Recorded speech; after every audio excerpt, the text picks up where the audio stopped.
In this video, I'm gonna show you how we are mixing for both in-person and online at South Fellowship Church using the Behringer Wing. We had some recent upgrades to our sound system. We have a new Meyer PA. We have lots of nice new prime acoustic treatment, which is allowing us to now use a matrix mix within the Behringer Wing that we are sending to our video switcher for our live stream. So I just want to do a general overview of how we've set up our Behringer Wing, how we're currently running it as of March of 2023. It's probably going to change in the future. I'll maybe make videos about that when it happens, but this is how we are doing it now. This video is primarily for the tech team at South Fellowship Church, but I thought it would be fun to also share this on the Churchfront YouTube channel as well.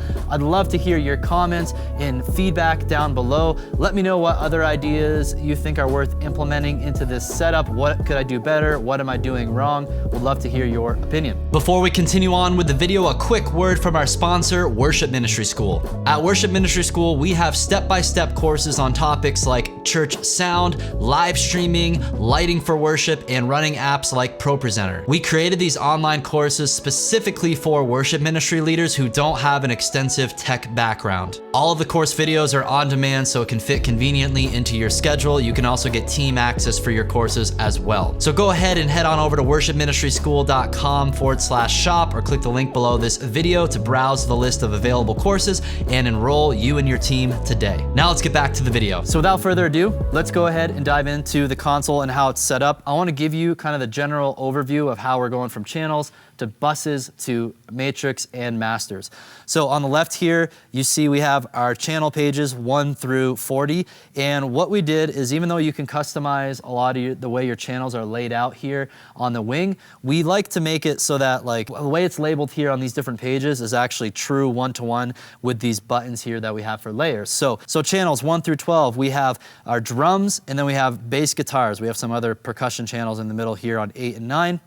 Channels 13 through 24, we have guitars, electric, acoustic, keys, a couple channels for keys.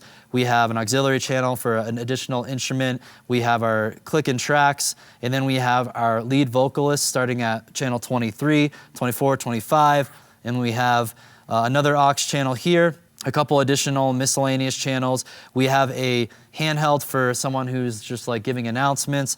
Then we have our pastor's headset mic. We have choir mics from when we have a choir. Then we have our room mic channels right here. Then down here on our last fader of channel inputs, we've got talkback front of house, talkback broadcast. We've got our computer audio inputs in here for like ProPresenter, broadcast audio returns, just a lot of miscellaneous channels going on down here. So that's how we're using the 40 input channels here on the wing. Next up, I want to show you how we've set up our buses here at South Fellowship Church. Bus number 1 is our drum bus, so kick, snare, toms, overheads. We're using an electric kit. It does separate out the entire kit into different instruments. Some of them are just stereo, like our toms are grouped together in a stereo channel, but they all go into the drum bus. Then we have drum smash if we want to add a bunch of compression on it and kind of let the drums pop in the mix a little bit. We have that option. We've got drum verb, especially for our snare drum to add nice verb to it, make it sound nice and big in the space. We've got our instrument bus. So this is all the instruments except for drums are excluded from this. Guitars, keys, tracks, etc., any other instrument.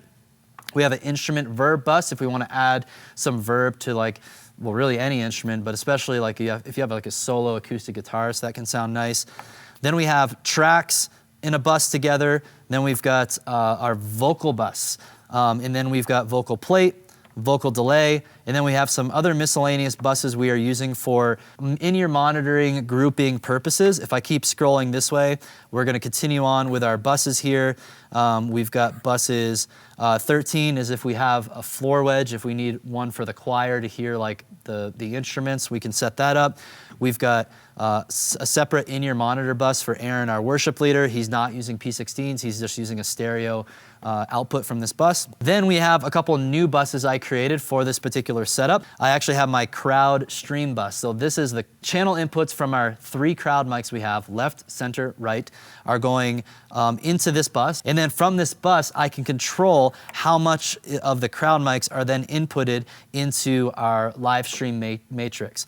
Next up, I have a speaker stream bus. So this is a little hack I came up with for our speaking microphones, especially for our pastor, to make sure his mic is loud enough for the live stream. Because I often find when it comes to the pastor preaching microphone, you got to add a few decibels, just boosting the overall level so that when you transition from the band to the preaching, especially online, there's just going to be more consistency there. So I created a separate bus, and all I did on this bus is I sent in our speaking microphones, like that handheld, our pastor headsets, anybody who's just speaking in the service, and I just boosted it up with digital trim here by 9 decibels. And that seemed to work pretty well to add that additional oomph to the pastor mic without having to like just crank his mic in the front of house mix, because that could cause feedback issues or it's just too loud. So the speaker stream bus is going to be sent to our stream mix matrix. That's our master output for the live stream. So those are our channels and our buses. We do have DCA groups on this as well for simple operation for our drums, band, tracks, vocal, choir, djembe, I guess needed DCA. We have other DCAs we could be using. Down here, when we look at the mains we have going, we have one main left-right mix that's outputted from this console, and it goes to the Galileo Galaxy by Meyer Audio to our PA speakers. And then we have another main mix we're using. It's actually the 4th main mix here on the Behringer wing for called Family Foyer here. It's basically our lobby out here at South Fellowship. We have some speakers out there.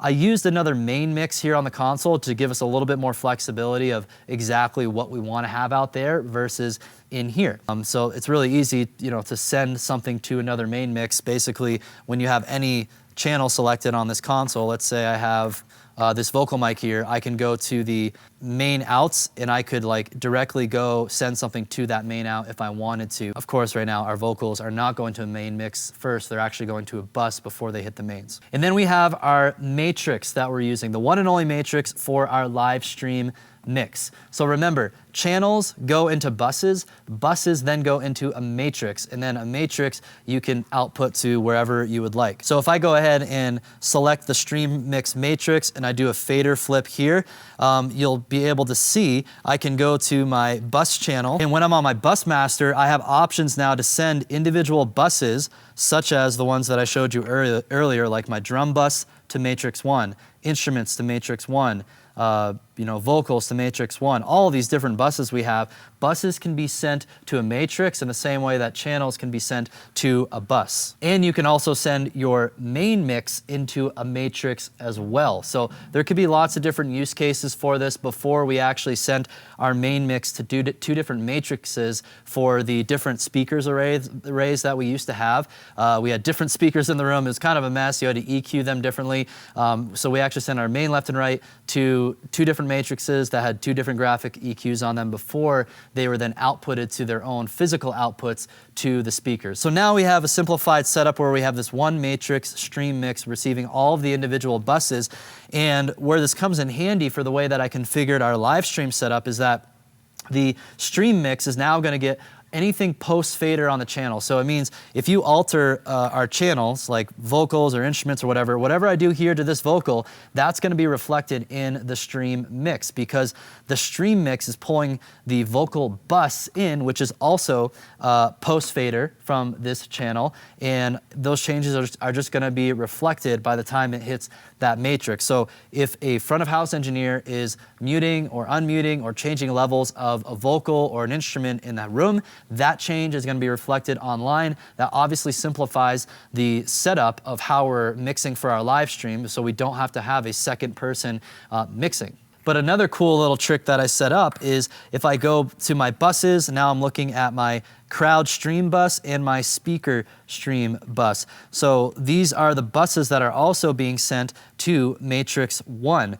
So again, the speaker stream, I told you about that already. In this bus, before it's sent to that matrix, all that's happening is it's adding 9 decibels, boosting the audio. And then the crowd stream, I don't think I did any processing. I do have like a group compressor on my crowd stream bus to kind of like glue the crowd mics together a little bit. And then when I go to the channels for the crowd mics, you'll see that's where I have some simple EQ. So I'm just kind of carving out the highs and lows. I just really kind of want the mid-range from the crowd mics. I find that helps keep the crowd from getting out of hand within the mix, and it works pretty well. So what's cool is if I go to my user pages, when I'm operating during the service, I usually have user 1 for this bank of faders up, and then I have user 1 over here for this bank of faders. You can see I have my vocals and all my instruments for our band, and then we have our DCAs and or a bus for controlling the band and vocals. So we have our drums, drum smash if I want to add in some of that bite to the drum set. Then we have band, then we have vocal DCA, and then we have our vocal verb and our vocal delay effect. I'm often riding this fader a lot. I'm using this fader a lot to add verb to a vocalist or pull it back if I want the vocalist to come forward or if a worship leader is speaking. And then I added these two right here, these two controllers on the user page. I think this is going to be really handy for the front of house person. Number one, to be able to just monitor the stream mix to see that the signal's coming through the way that it should be, right? And then the second handy thing I put it here was the crowd stream control for this bus. So now when you're mixing front of house, if you want to add in the crowd mics for the live stream, you can basically just push the fader up here.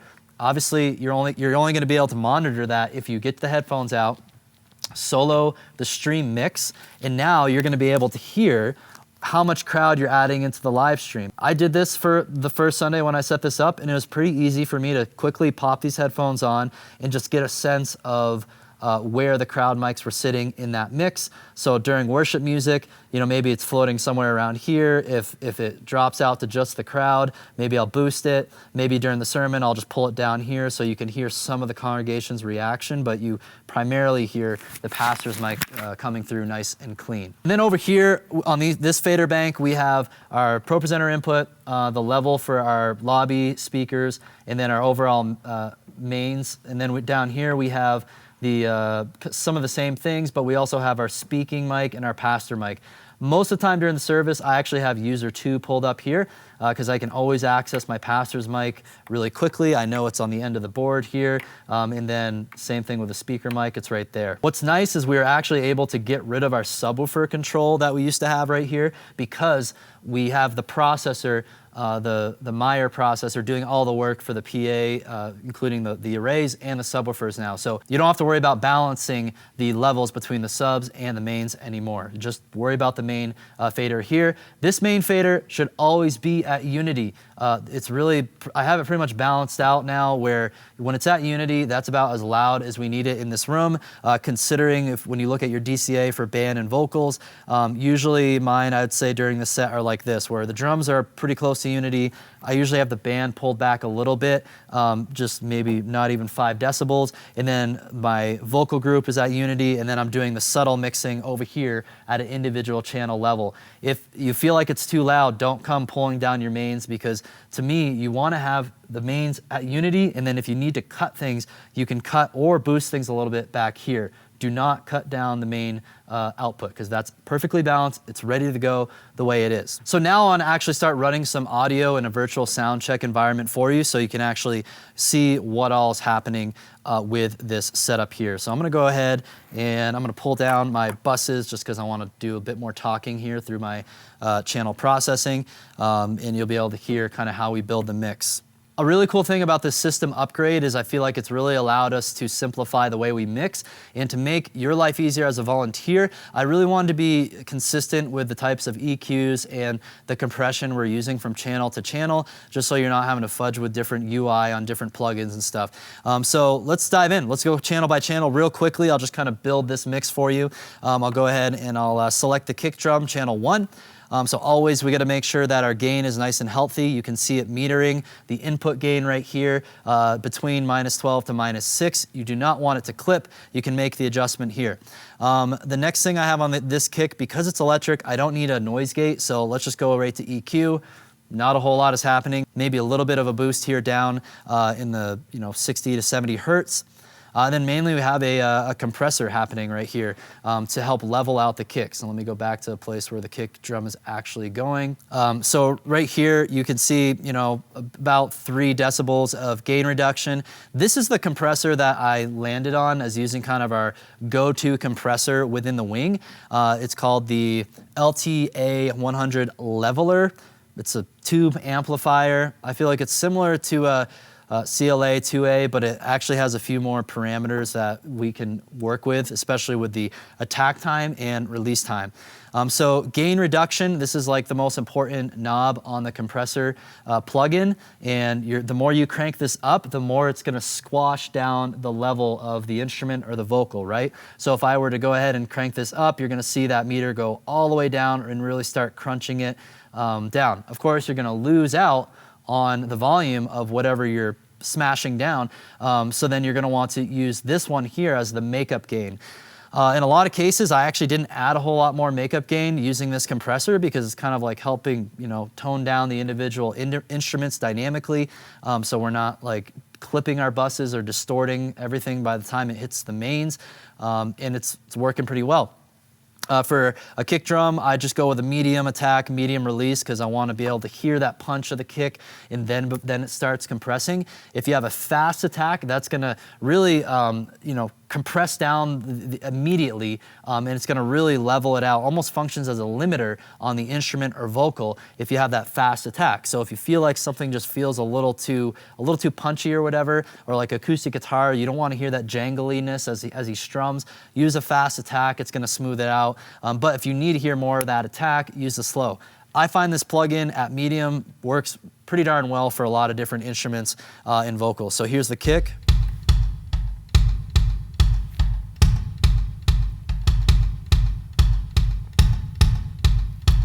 Okay, let's move on to the next instrument because there's nothing else going on in this processing. Really just simple EQ and compression.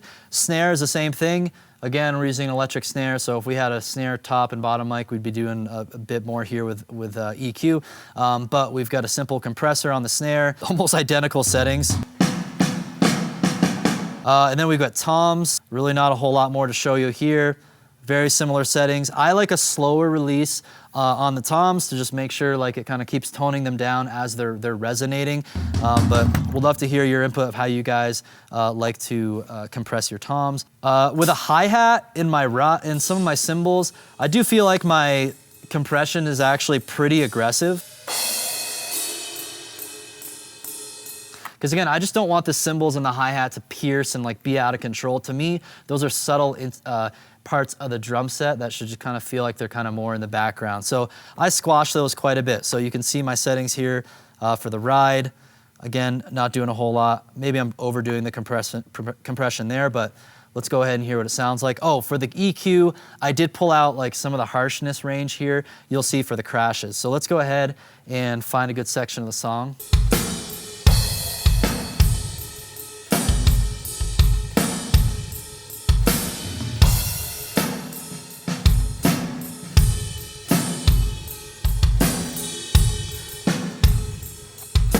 And again, with the drum set, another nice little element that we have there is the drum verb bus. So I'll show you what that does to the snare specifically.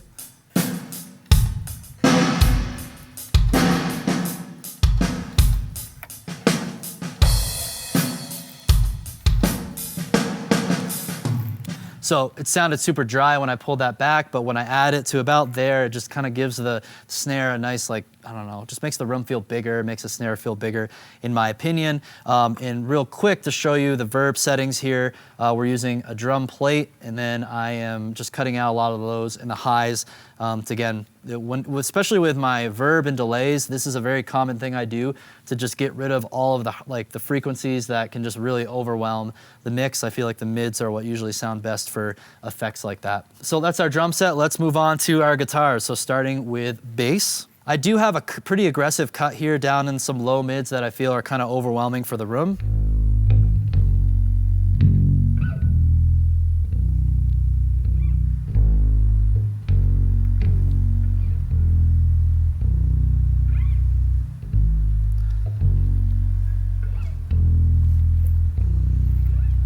And again, with the bass compression, I like to have a medium attack, so the initial kind of pluck gets through, but then it quickly will start squashing it.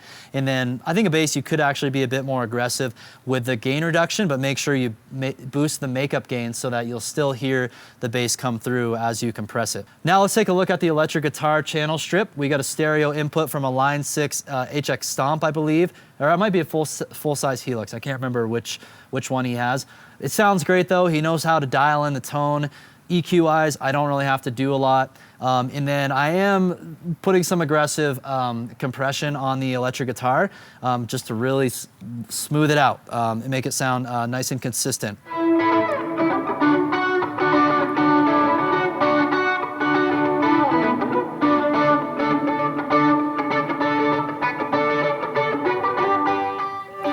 And then it's worth mentioning when I get to the, this section of each channel, with my instruments, I'm starting to think about actually doing a slight bit panning. We do have a stereo system now, which is nice, so I can create some separation in my mix by putting my guitars maybe a little bit to the left, keys a little bit to the right, and you can just create more space, keep some vocalists in the middle. I usually keep my drums in the middle, bass in the middle, but I feel like electric, the keys, guitars, those could be panned a little bit to help separate them out. Here is our acoustic guitar. So I got a healthy gain structure coming in here, and then I've got my EQ. This is a Martin guitar with a pretty good pickup. I'm just kind of trimming out some of the jangliness highs that I just don't like on really any acoustics. And then we have some aggressive compression as well to, again, really level out the acoustic. I have a fast attack because I'll show you guys the difference here, kind of a before and after with the attack, but I like it to be immediately smoothed out. I don't like to hear the aggressive picking on an acoustic, at least in this environment with a full band.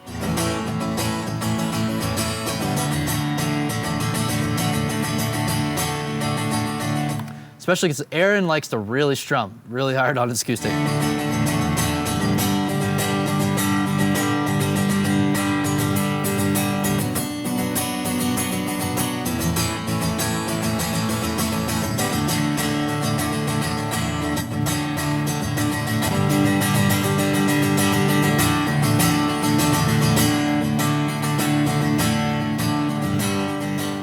So you can just hear by slightly adjusting the attack time on that compressor, the acoustic goes from like slapping you in the face when you have it on a slow attack time to like, now just it's nice and smoother. It's not like slapping you in the face as aggressively, and I think it sounds really good, sits in the mix well. Let's move on to keys.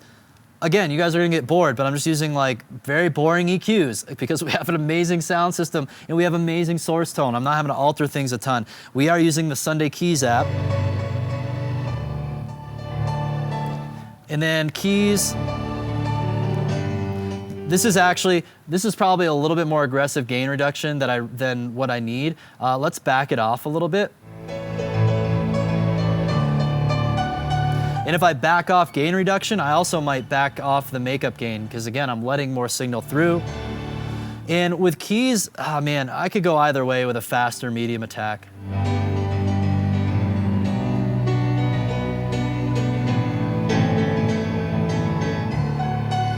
I think I'm gonna stick with medium because I think I want him to pop through the mix a little bit better when he's actually like hitting the notes. Then we got our click and cues. Nothing really happening on these channels other than making sure that we have sufficient gain so the band members can hear that properly. Then we have our backing tracks. I do have some compression on them just to make sure, again, they kind of glue in the mix nicely. All right, now we are on to our lead vocalist, probably the most important channels in the entire mix. Yeah, drums are important too, but vocals, there's quite a bit that can go wrong here. So this is my processing chain first. With vocals, we gotta have the healthy gain structure. Aaron gets very loud, so we were almost clipping there. He can go from kind of really quiet to really loud, very different dynamically. And then my first plugin that I'm using here is a de-esser, actually. So should a de-esser go at the top of the chain or the bottom of the chain? I feel like the way the Wing plugins are, I have to put it here. I really think a de-esser is an underrated plugin for vocalists. It really takes out a lot of that harshness in the S's. Flowing from your heart, feeling every part of our praise. Show us your glory.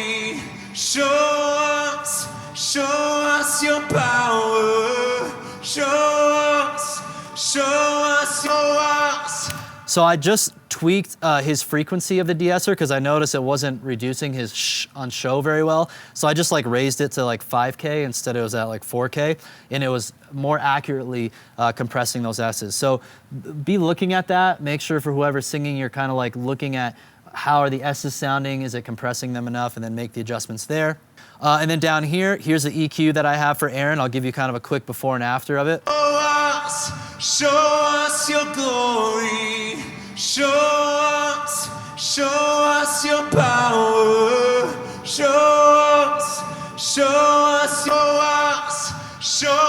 your. All I'm doing is taking out some of the boxy mid-range 500 hertz here, and then a low shelf here to kind of bring the lows down, and then have a low cut down here as well. That's up to about 100. I used to be really aggressive with low cuts. People gave me a hard time for that. And then James Attaway showed me the trick of just like not having to be as aggressive here. Use like a low shelf if you don't like those low mids. And I think it's a great trick. I think it sounds great. It allows that low presence, especially when they're singing quieter, to come through and they can be more forward in the mix. And then, you know, I'll show you a different compressor we're using too that helps reduce some of that here. After the EQ, we got a compressor. I'm pretty aggressive with it. I have a fast attack. I really want to level out our vocals big time. So let me find a song where Aaron is leading. Oh, burdens down. Oh, burdens down. Oh, here in the Father's house. Check your shame at the door. It ain't welcome anymore. Oh, yeah. You're in the Father. So I took out the reverb so you guys can hear that mix really nice and dry. Let's do a before and after of the compressor. Oh, burdens down. Oh, here in the Father's house. Check your shame at the door. So I have a pretty aggressive compression there, anywhere from -10 to 20 decibels when he's really loud. But again, it really helps when he's singing quietly. You're really gonna hear his voice come through. I'm pretty happy with these settings. I could play around with it a little bit more. I'm probably like 98% happy with where that's at right now. Then we have a dynamic EQ. This is targeting different frequencies and it's compressing as those specific frequencies get too loud. So I really like to compress like the low mids dynamically in vocals, and then also some of the higher, harsher mids as well. So when they sing soft, they come through, they're not compressed, but when they start singing loud, you'll see that it actually compresses those frequencies. Oh, burdens down. Oh, here in the Father's house. Check your shame. So it's a great plugin. I can select which frequency band I want to target. It's basically like having 3 little compressors in this plugin that focus on one range. You can adjust the gain, the threshold, the ratio, all the things that you would do on a compressor. Up next, we have the Behringer pitch fix, which is a very average pitch fix, and we don't really go and try to program the key manually here. Is there a faster way to just select the right key? I don't know. We just do chromatic. Probably need to dial the amount down a little bit here, and probably dial the speed down too. We want it to be very subtle because sometimes it's not always right. Pitch fix works about 60% of the time, every time, as they say. So this vocal chain is identical for all of our other vocalists. I think vocal 3 and 4, we don't give them pitch fix because we're kind of like running out of the plug-in rack space and stuff like that. But yeah, same exact setup where we have the de-esser, the EQ, compression, dynamic EQ, and then pitch correction if we have the effects available for it. Then all of our vocals are sent to the vocal bus. I'll get to the buses later on what we're adding there. Let's go ahead and just look real briefly at our pastor microphone and our speaking mic. So I'll go ahead down here. Let's go to our pastor microphone. This is a Thor Hammer headset microphone. It's got a de-esser. Cross over to the coast of Cyprus and look, send to Cedar, and observe closely. So we got the de-esser going on his mic, and then this is a EQ, probably the most involved EQ we have because it's kind of the nature of these headset mics. You gotta find those problem frequencies. It's actually a lot simpler of an EQ than it used to be prior to our new sound system and acoustic treatment. I got again some compression on there, medium attack because speaking voices I think can can definitely have more tact to them. And that's it. That's all for the speaking pastor mic. And then we have a handheld mic here for people who give announcements. Very similar setup, de-esser, EQ, and our leveling amplifier. And then we have some miscellaneous inputs like our ProPresenter audio coming in here, and there's literally nothing we're doing to it. It's actually except for a little bit of a low cut here. Aaron felt like it was too bassy, like listening to the house music, so he just cut out some of the lows. So those are all the channels and how we're processing them. I really like to take the KISS approach, the keep it simple, stupid approach to channel processing. Now that we have a very premium PA and acoustic treatment, like if we're having to do a ton of EQing and stuff on our channels, it's because we probably have a horrible like source tone somewhere. Maybe a mic has gone bad or someone has a horrible instrument with horrible tone. Fortunately, all of our instruments and our vocalists, they know what they're doing, and they sound great. Our mics sound pretty much great at the source, and we're just doing some of the simple EQing that I showed you earlier. The busing, so we talked about channel processing, right? Channels feed into buses. Now let's look at how the buses are grouping and processing groups of channels together. The drum bus, I have this plugin here. So here I have the Soul G bus compressor. So it's adding just some light compression. I have a slower attack time, slower release time, 2-to-1 ratio. Yeah, just kind of a simple light compression to tone our drums down, glue them together before it's sent to the main mix in the live stream mix. We have the drum smash channel. This one is using a distressor. So to be honest, I haven't really been using this effect that much, but this is one where we would go ahead and start really aggressively adding the smash effect here. And then when you mix it in over here, I would just use it subtly. So let's hear that a little bit.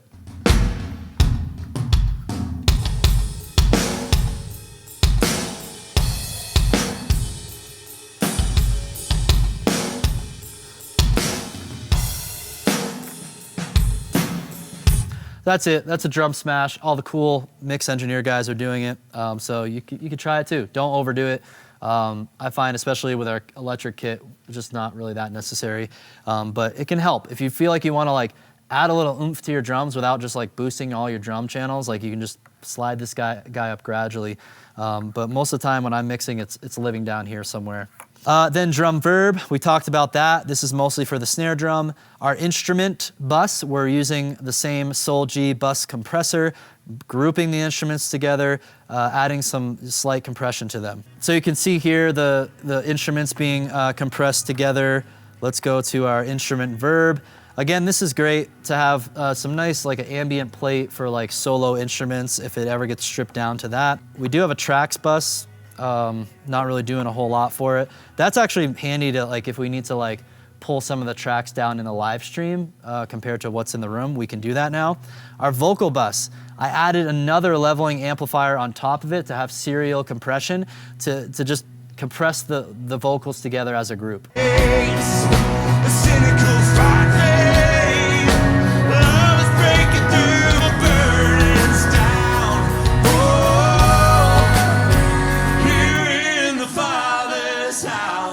Check your shame at the door. It ain't welcome anymore.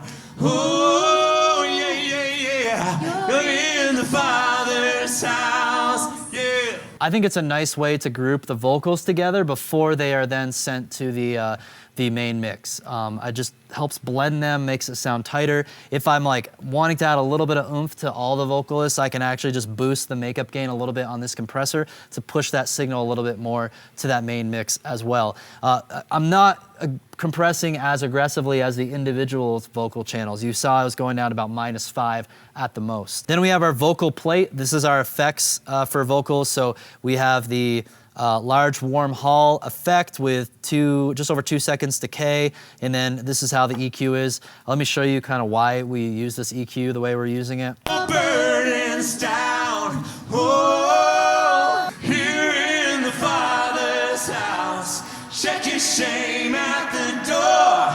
It ain't welcome anymore. Oh, yeah, yeah, yeah. You're in the Father's house, yeah. Reverb can get just really overwhelming if you have all, especially these low frequencies get really muddy sounding, and then some of these high frequencies get a little piercing.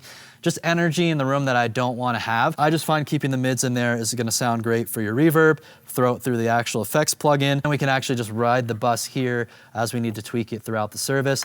Vocal delay, very similar approach. This one, I actually only cut out the lows. Maybe I could cut the highs out as well with a high cut.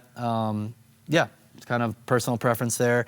And then we've got this ultra tap delay tap. So we've got it programmed here. The wing, if you're on the first page of Assignable Buttons, this is our tap delay. So let me find a good place to demo this for you. Holy, holy is the Lord. Yeah. It makes me happy because it just, that delays tempo. And we have that full stereo field now, so it just sounds really epic at the end of a phrase, like you heard him saying, "Holy is the Lord." It just like draws it out big time. So, you know, during like when they're singing a lot and stuff, saying lots of words and phrases, maybe the delay will be subtle in the background to make them sound a little bit bigger. But then when we get to the end of phrases, that's where I'm riding up the delay to kind of like continue it on. Or if they do a bunch of O's or something or ad-libbing, it can kind of sound cool.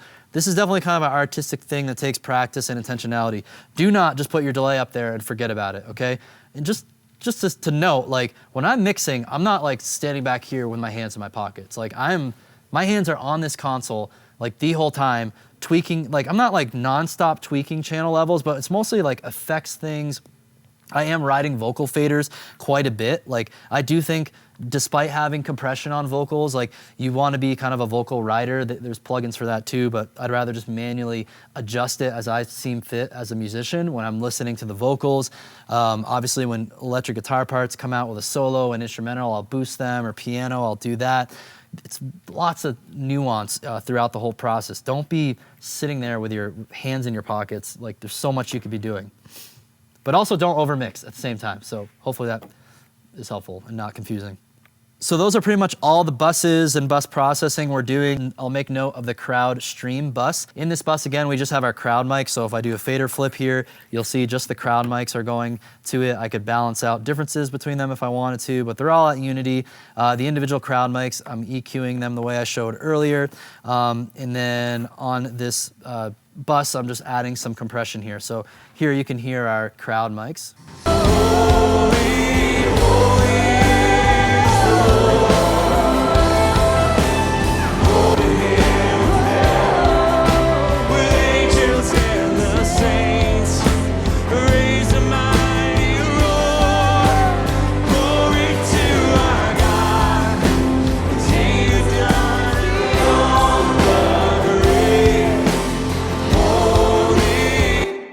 And here's an example of what it would sound like during a softer song. I love you more than any other, so much more than anything. You alone are my strength, my shield. To you. Pretty massive difference in that live stream mix. All right, so we've covered a lot so far, all the channel processing, the bus processing. The final step of our mix here is for our main mix bus, and here's my mastering chain for the mix. The mastering chain is the processing you do on the main left and right before it hits the speakers. So I have the Soul G bus compressor, the same one we use on our other buses. I'm also using it on our main bus mix here. So you can see here it's compressing at 2:1 ratio, only a few decibels down. The next plugin I'm using is this enhancer built into the wing. I like how it kind of adds a little bit more oomph on the low end and some little bit high crispiness. That's what these enhancer plugins usually do. I have it, pretty subtle. Like you can see the gain enhancement's pretty low down here, so you don't want to go crazy with it. And then I have a limiter. So the limiter is basically crunching down any of the peaks of audio. I just want to make it sound, just have one more layer where it helps it sound nice and loud and consistent without peaking too much. And I really like the results of this.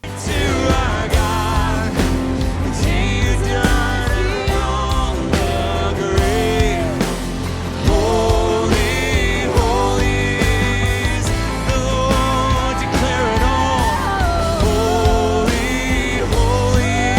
So then from there, the signal from our main mix is gonna be sent out our digital snake to the stage box that's on stage, and it goes into the processor and then to our Meyer PA. Then let's talk about our live stream matrix. So remember, we are sending the vocal, instrument, drum bus, etc. to the matrix. We can adjust the level of each of those groups being sent to that matrix. So if we need to adjust the balance of things in the stream, we can.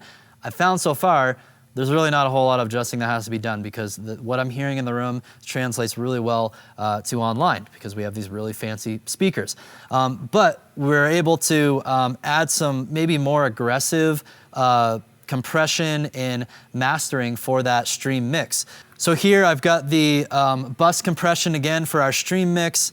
Then we have the enhancer again, and then we have a limiter again. This one I'm more aggressive, and what I'm doing is I'm adjusting this output gain so that when I look at my video switcher levels, it's metering around -10 and -5 dB on the ATEM Constellation AD. That ensures that our stream mix is gonna be nice and loud. The other important thing I do for our stream matrix mix is I have to add some audio delay because it takes more time for our video signals from the cameras to get to the switcher than the audio to go from the back of the wing out XLR into the inputs on the back of the switcher. When I go to the input settings, I go down here to output delay. I added about 71 milliseconds of delay to the audio so that it syncs up nicely with the video online. So let's talk about you're coming in to set up the system for a particular Sunday or a worship service. You're gonna come and you're gonna go to library and you'll see the master template file right here. What you're gonna do is you're gonna go ahead and select that and then you're gonna press load and then you go ahead and just press confirm. So now it is loaded, and then what you're gonna do is go back to the library and then you're gonna press save, but then you're gonna rename it to the date of whatever Sunday you're doing. So 2023-04- whatever, right? You're gonna put that in and you're gonna save it as a new snapshot so that we're always like creating a new snapshot for any particular Sunday, and we're able to be consistent loading the same master template. Do not overwrite the master template or Jake will be very upset with you if you like tweak a bunch of stuff and overwrite it. We're gonna also store a backup file of this somewhere safe so someone doesn't completely lose it or delete it or something like that. If you want to rearrange these items here, just go to setup and then go to general, and then you're gonna wanna enable USB access. Then the files are gonna show up on the computer connected to this wing, and you can manage those files in Finder and delete things, add things, or whatever you need to do to keep that organized. And that's it, guys. I know this was a long video, but hey, if you're gonna be a front of house mix engineer here at South Fellowship Church, this is how we have the wing currently set up. This is how it all works. Hopefully this really demystify a lot of it for you. And again, keep it simple. Make sure gain structure is right, because if it is for all the channels, like it should sound pretty great. You shouldn't have to do a whole lot of tweaking to compressors and stuff, but hopefully you now have an understanding of how I configured them and how you could make those changes if necessary. For the rest of you on YouTube watching this, thanks so much for watching. Leave a like if you found it helpful. Let us know your comments, questions down below the video. Let's help each other out. Let's be a community. I'm open to any feedback all the time, all day, every day. Also check out all the links down below for additional resources from Churchfront. See you next time.